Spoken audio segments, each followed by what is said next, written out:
യേശുവിൽ ഏറെ സ്നേഹമുള്ളവരെ, പുതിയൊരു ദിവസം നൽകി ഈശോ നമ്മെ അനുഗ്രഹിച്ചിരിക്കുകയാണ്. നല്ല ഈശോയ്ക്ക് നമുക്ക് നന്ദി പറയാം.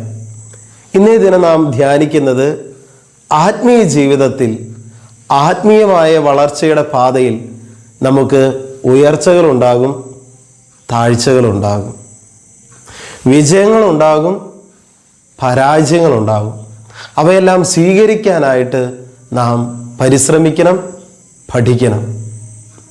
നമുക്കറിയാം, ഒരു ചെറിയ കുട്ടി അതമ്മയുടെ കരങ്ങൾ പിടിച്ച് നടക്കാനായിട്ട് പഠിക്കുന്ന സമയത്ത് ഇടയ്ക്കൊക്കെ വീണു പോകാം.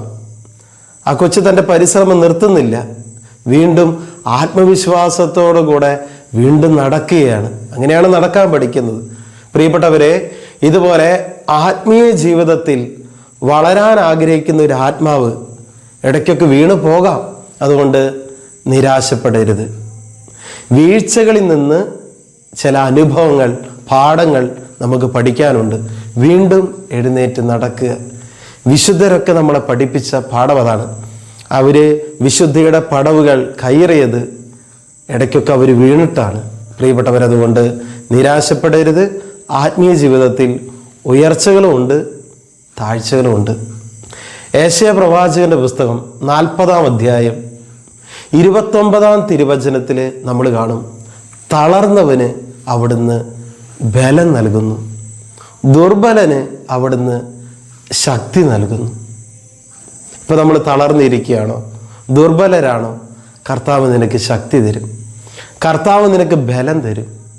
അതേ അധ്യായത്തിൽ 31-ാം തിരുവചനത്തിൽ നമ്മൾ കാണും, ദൈവത്തിൽ ആശ്രയിക്കുന്നവർ വീണ്ടും ശക്തി പ്രാപിക്കും, അവർ കഴുകന്മാരെ പോലെ ചിറകടിച്ചുയരും.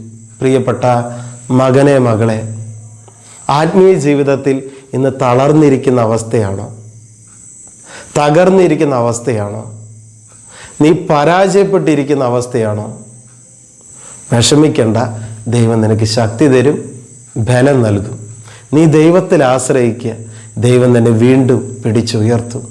കഴുകന്മാരെ പോലെ ചിറകടിച്ചുയരാൻ നിനക്ക് സാധിക്കും. അതുകൊണ്ട് ആത്മീയ ജീവിതത്തിലൊക്കെ ഇടയ്ക്കൊരു വീഴ്ചയുണ്ടായി, പരാജയമുണ്ടായി എന്ന് വിചാരിച്ച് ആത്മീയ ജീവിതം, പ്രാർത്ഥനാ ജീവിതം നിർത്തരുത്.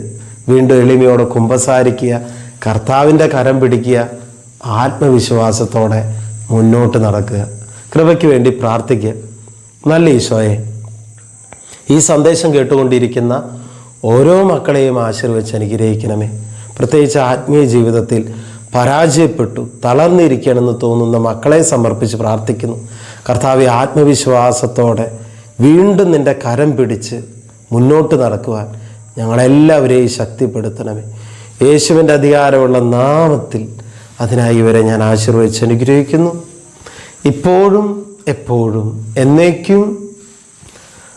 ആമേൻ.